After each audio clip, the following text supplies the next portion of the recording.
Еще совсем недавно украинские власти и их союзники грезили о стратегическом поражении России на поле боя.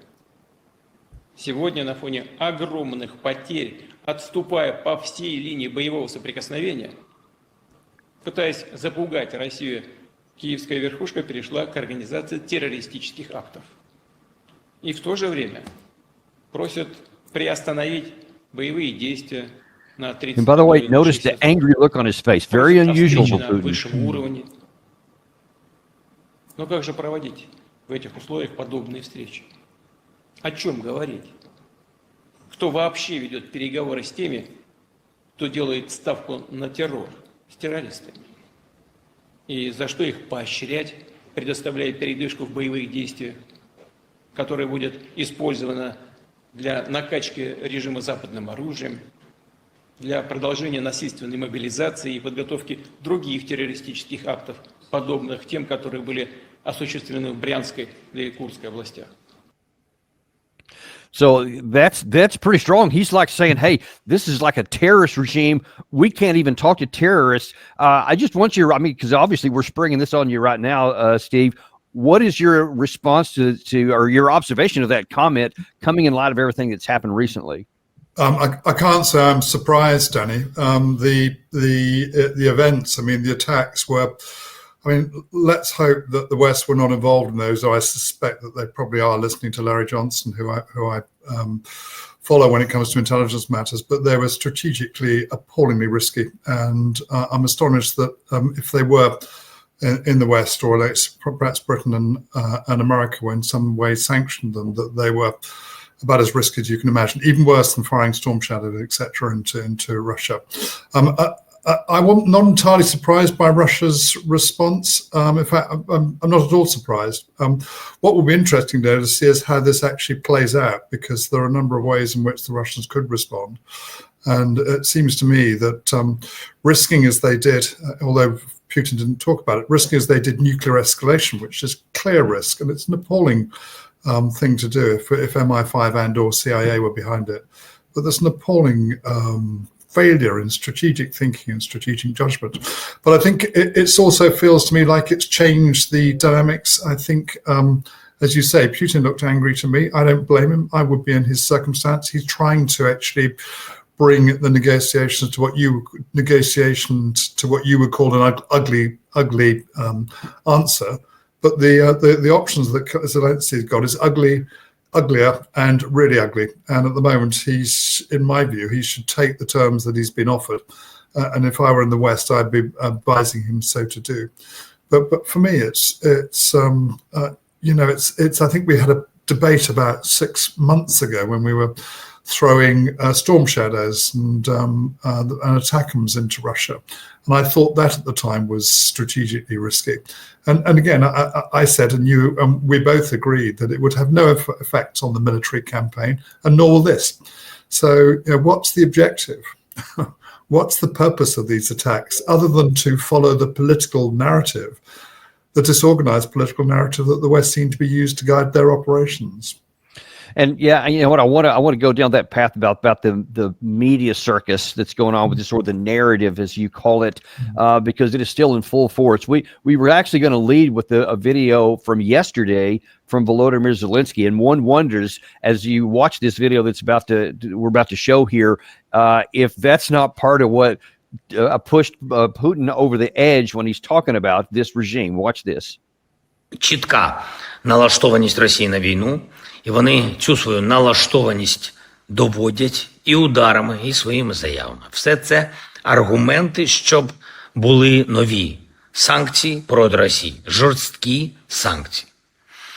Я хочу подякувати всім американцям, всім європейцям, які підтримують такий шлях примусу Росії до миру. Це надзвичайно важливо. Путін не змінює свою поведінку, коли не боїться наслідків своїх дій. Росія має відчувати, що таке війна. Росія має нести збитки від війни. Вони повинні реально відчути, що продовження війни матиме для них руйнівні наслідки. Interesting. First of all, just by the way, if you guys like this kind of analysis and stuff that you're just not getting on many other channels or TV news, please like and subscribe. Really helps us out. But I find it, Steve, really rich and in a very negative way when he starts off his comments there saying that the actions of the Russians prove that they don't want peace, that they only want more. When it's the Ukraine side that has been blowing up civilian trains and railroad bridges in southern Russia, been making this attack on the strategic bomber force deep inside of Russia also. And of course, they've been firing drones back and forth between Moscow and Kiev. That's been going on for quite some time now. So it's a pretty substantial air campaign on both sides. And then, of course, this attack on the Crimean Bridge yesterday, or an attempt to bring it down. Apparently that didn't succeed.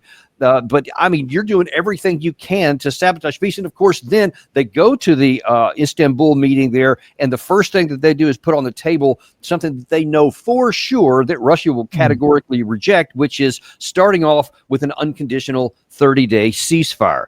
And so everything that the West and the Ukraine side is doing seems to be doing everything to make sure that Russia doesn't have a negotiated settlement under any terms. I mean, how do you see that dynamic playing out? Well, I think it's going to play out on the battlefield, Danny, and Russia will win.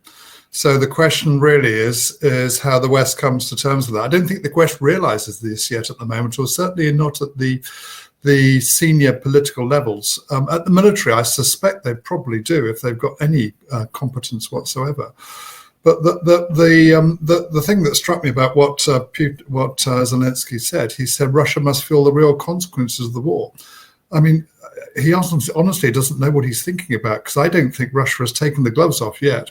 And if Russia wants to take the gloves off with the capacities it's got, like Urezhnek's missiles and so on, then Ukraine certainly will feel the consequence of the war. So the people to worry about feeling the consequence of the war are the Ukrainians and the Zelensky government. But I would also worry on behalf of the Europeans as well, because if the Europeans keep in a bellicose way trying to keep this war going, then I would not assume that the war will be confined to the Ukrainian campaign area. I could well imagine it extending beyond, and Russia starting to respond against, for example, a British factory that's going to produce 100,000 drones.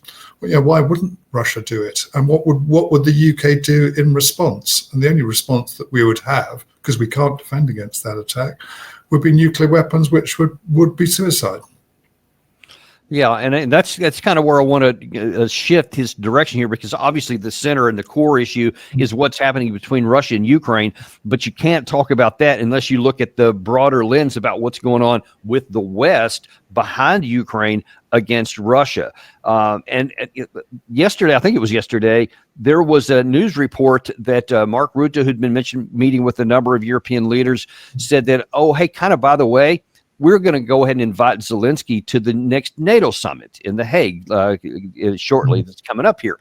And one has to wonder, why in the world would you invite Volodymyr Zelensky now, especially when obviously the Russian side in their 12-point memorandum that they sent, their term sheet to Istanbul on Monday, which I think the most charitable way you can put it is it's a surrender sheet, because that's what it would require the Ukraine side to do. Let's be blunt about that. But then, that's the 12-point piece there. But now then, one of the clear requirements of the Ukraine side is that no NATO. They can't have any kind of Western military alignment or anything else. They also have a demilitarization. That's part of their requirements. And then President Trump himself has said that's not on the table. NATO for Ukraine isn't even on our table, and we kind of have some veto power there, along with every other NATO player. But then the question is going to be, why make a provocative move like this? What is the play on the Western side here? It's very difficult to say. I can't even think of a sort of perverse reason. It must be a perverse reason to do it. But I guess it's a show of support from the NATO nations, Danny. But the problem is that NATO is going to lose. You and I know this. I wrote an article, I think it was about 6 months ago, in which I said NATO is a paper tiger. We're starting to talk about increasing defence spending, but the Brits are going up by 0.2%, 0.25 it might be. That's not going to make a difference. We were spending 6% of our GDP during the height of the Cold War, so that's not going to make a difference. We're talking about having the capacity within five years. I mean, it's too late. I'd be interested to see what you think, but I'd be surprised if the Ukrainians can last for another 6 months. Certainly, we're seeing across the campaign, across the fronts, what looked to me to be very thin defences, which are falling away as people like us have predicted. So I don't know what NATO's intent is on inviting Zelensky, especially as Trump has told Zelensky that Ukraine won't join NATO.